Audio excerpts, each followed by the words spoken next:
Jane, thank you for that wonderful digest of all the issues around the representation of Jesus. One short observation and one hypothesis, really. Short observation is I just wonder whether the deployment of Isaiah 53:2, he was, not of good appearance, is a counter to that widespread epithet, kalos kai agathos, of fine appearance and upright character of your archetypal Greek hero. But my other observation just goes back to your early comment when you first put out the pictures from Georgiopoulos, which is Jesus is known by what he does, not by how he looks. Now in the New Testament there is one text which gives a very detailed description of Jesus' appearance, much like that description of Augustus, and of course it's in Revelation 1. But what's really striking about that is that it represents a complete eclipse of the memory of the actual appearance of the historical Jesus.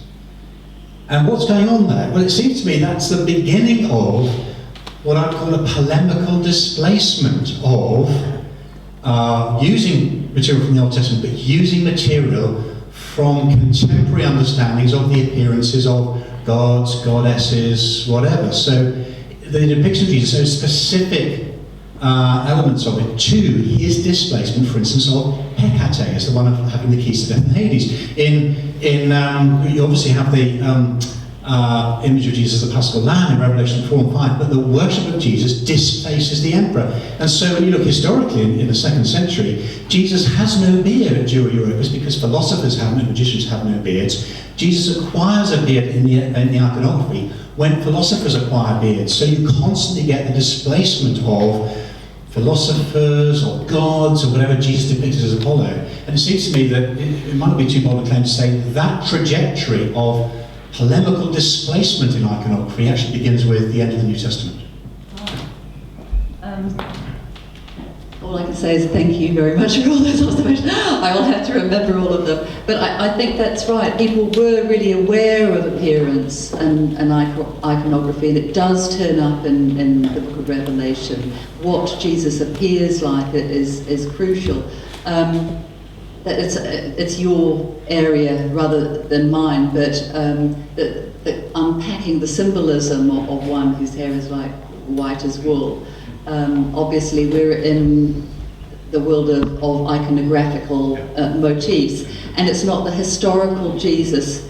So what I bracketed out every text which talked about an appearance of the post-resurrection Jesus, any arrival of Jesus in a dream, because I'm trying to get to any memory of Jesus as he was enfleshed. And it does seem that when Jesus speaks to people in dreams, he's very often a good-looking young man. We actually just recently had a paper on this by Jason Coombs from UNC at King's, and he had worked on epiphanies of Jesus and how they are presented. And he was saying it's sometimes hard to work out whether people are seeing an angel or the risen Christ in some way, or an image of the exalted Lord, because Jesus is so angel-like, and an angel was always a good-looking young man dressed in rather shiny white clothes. Same true in Revelation 1, the anthropomorphic. Right, yeah. So I've got Steve and then Jens Schroeder. Joan, thank you for a terrific paper. The three thoughts were coming to my mind. One of which connects with Ian's, which is I wonder if the form of reception you're describing in a lot of cases is missionary contextualization, which I think connects to what Ian's suggesting. The other was two pieces of work that have been done in Luke and Acts, one of which is Michael Parsons' book on body and character in Luke and Acts, which deals with the physiognomic tradition. And what's interesting is that Mike argues that Luke is consciously rejecting the physiognomic tradition. And I wonder if the silence about the appearance of Jesus in our canonical Gospels might be an example of that sort of rejection of the physiognomic tradition. The other is Brittany Wilson's book, Unmanly Men, which is really interesting. She's got a really good chapter on Jesus, It's a Princeton PhD, essentially. It's fine work. Now, she doesn't deal with appearance so much, but a lot of what you've been describing chimes in with the way that she's suggesting the characters of the New Testament. She looks at 3 or 4 in Luke and Acts are designed not to be like the popular image of masculinity, and offering you a different way of seeing masculinity. So I wonder if that perspective might connect with some of the things you've been talking about. Thank you. Yes, absolutely. And I also am just mystified why. I think that there could have been a dissonance. I think this terrible dissonance that if we write about a Jesus who conforms to something suitable in the physiognomic tradition, that would be unpacked as indicating that he was Augustus-like, which you would want. Then you've got the question of how it would possibly fit with Isaiah 53, and so I think that could be the explanation. But it still leaves us with a massive hole. But we don't see it so much as a whole because we have Jesus in our minds. In terms of cultural memory, Jesus is one of the strongest iconographical traditions. Everyone has an image of Jesus. So the moment we start reading a gospel, we're thinking, oh, Jesus, I can see Jesus from whatever film I've just recently seen or my own image. But that wasn't there. And so I wonder if the gospel writers were aware that they're actually creating quite consciously a hole where people would expect some sort of physiognomic discussion or some physiognomic description, because it does appear time and time again in the biographies.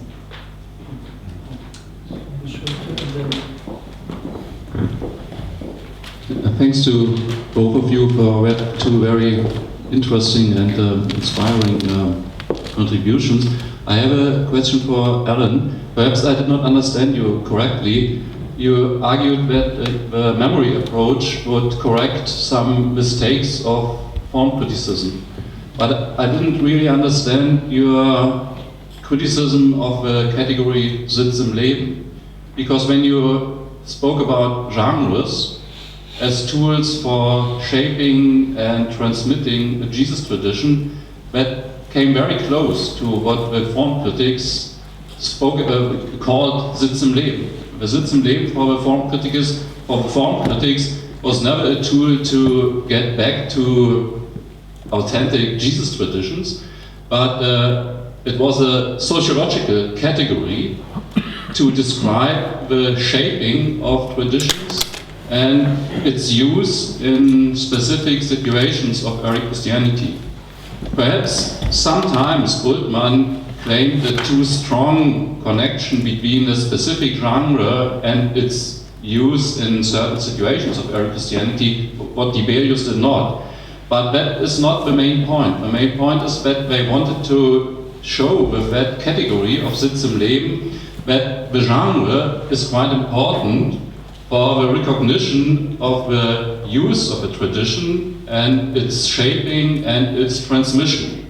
So I did not really understand the difference between your description of genre, for example, the Kräher, and the Sitz im Leben. That's the one point. And the second point is the form critics were never interested in making a distinction between authentic and inauthentic Jesus tradition. That would be totally mistaken if you would criticize the form critics for that. The form critics were always of the opinion that the Jesus tradition was shaped by Easter faith, and that the early Christians were interested in the confession to Jesus as the exalted Lord and the Son of God and so on, and they understood the Jesus tradition, the Kräher and the parables and the healing stories and so on, in light of this confession. Perhaps their failure or their mistake was that they sometimes made a too strong distinction between the Easter faith and the pre-Easter Jesus tradition, but they never argued along the line of authentic and inauthentic tradition. Sure, and maybe I perhaps extraneously introduced that category into the discussion because it's so prominent in historical Jesus discussions. I actually embrace the form critical concept of the Sitzenleben, and I agree that there's a very strong connection between the genre and the actual sociological situations being used. So I affirm that. I think my problem is that I feel they tried to use that as to explain the generation of the tradition, its origins, and they made the tradition imminent in the sociological force that's growing out of the contemporary sociological forces of the Sitzen. And I don't think you could make that one-to-one correlation, and perhaps that's caricaturing their view, but they had a very strong connection between the form and Vickers Sitz. I think that's I don't think you can make that close of a connection, right? There's no particular one-to-one correlation between particular forms and particular Sitzen. So my main criticism there was that their main account of how the tradition developed and how it originated has flaws, and that memory can come in and help us can help us fill in that position. Another point on inauthentic and inauthentic, I would say, this is why I quoted Bultmann and Brady, of course, as a forerunner to the form critics, influential forerunner, is that they did make that distinction, right? Bultmann says, well, here's where Ruin is, here's history, and then here's tradition. Right, it's overgrown and it's disfigured. I'm saying, how do we actually bridge what seems to me a very dualistic understanding of the tradition? All right, here's he said, historical reminiscence of Jesus' arrest and execution, and it's an overgrown. I'm saying memory helps us understand the connections between whatever memories lie at the origins and how the tradition developed on that basis.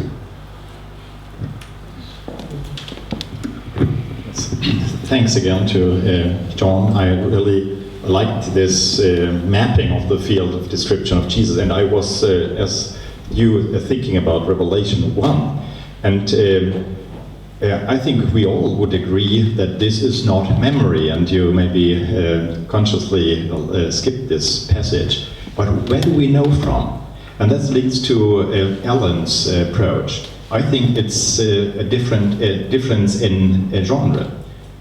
One is a memory genre, the other is a vision.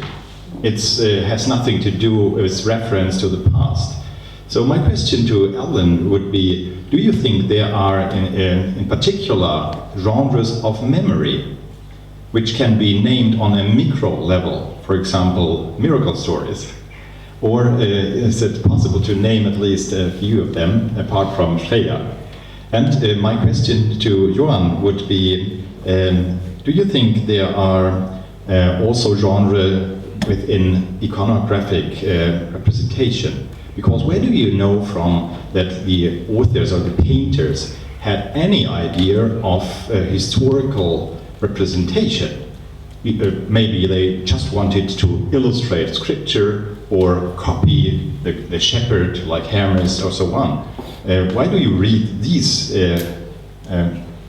vision or these images against the background of historical memory?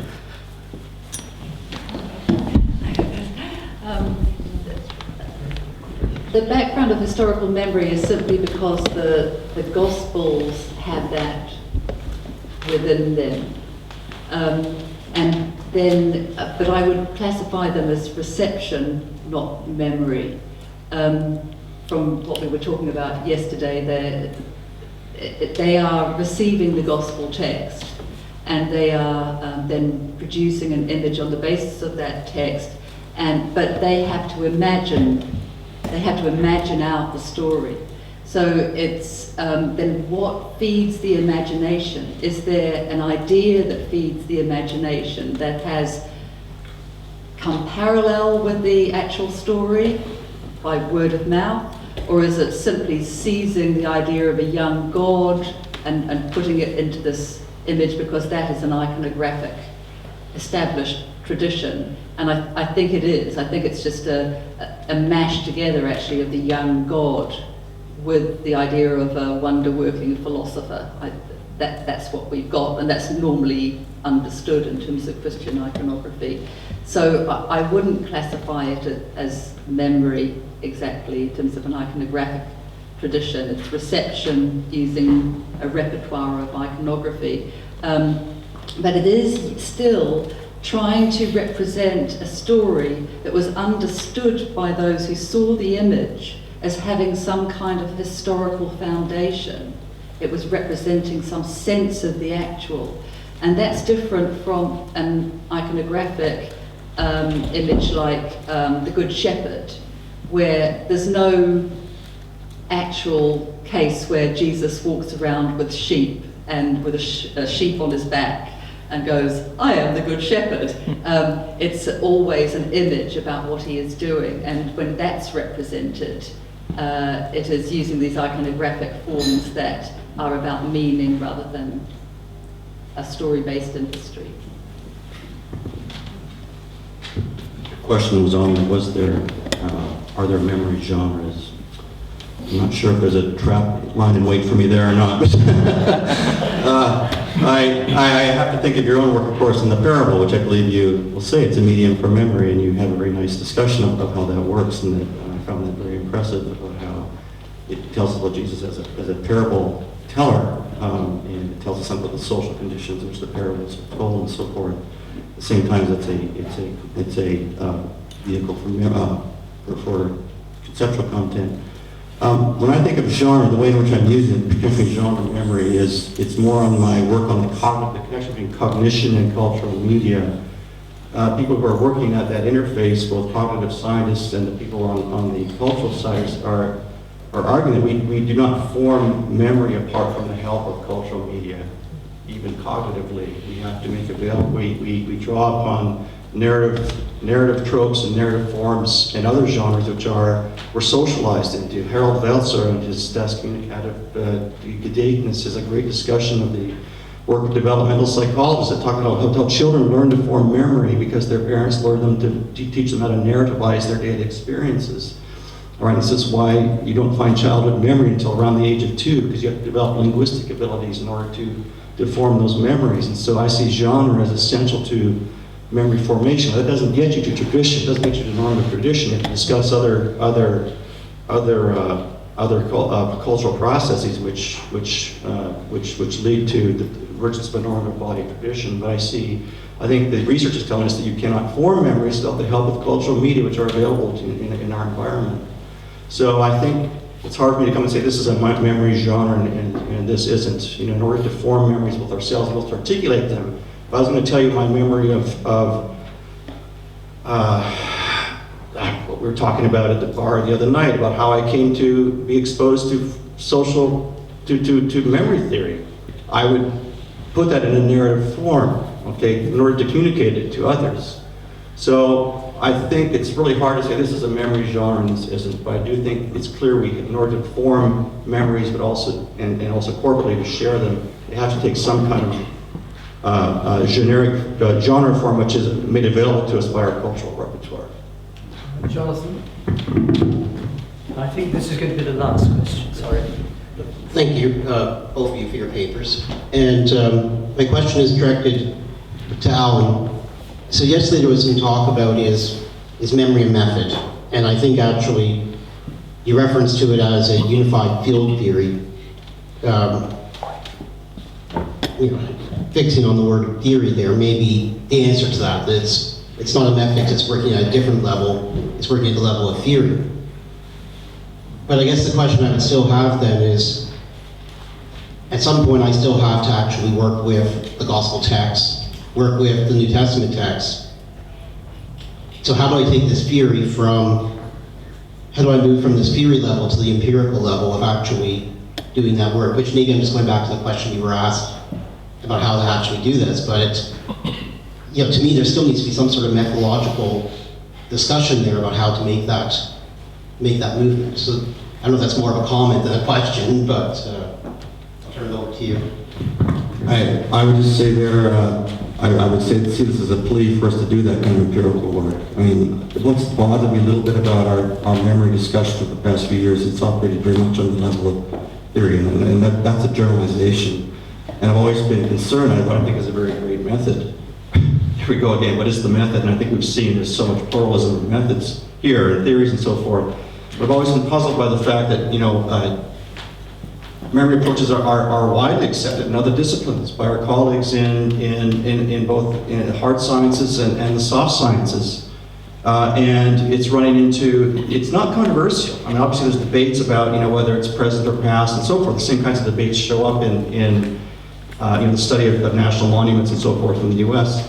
But I thought, why is there this resistance? Well, why are we running into so much naysaying and so forth? I feel it's because we have not shown adequately yet, and I want to emphasize that we're doing that. All right, people who are sitting here doing that. We've not shown how it makes a difference in the questions which preoccupy our colleagues. Why? How are you doing redaction histories differently? How are you doing traditional histories differently? How are you doing source-based criticism?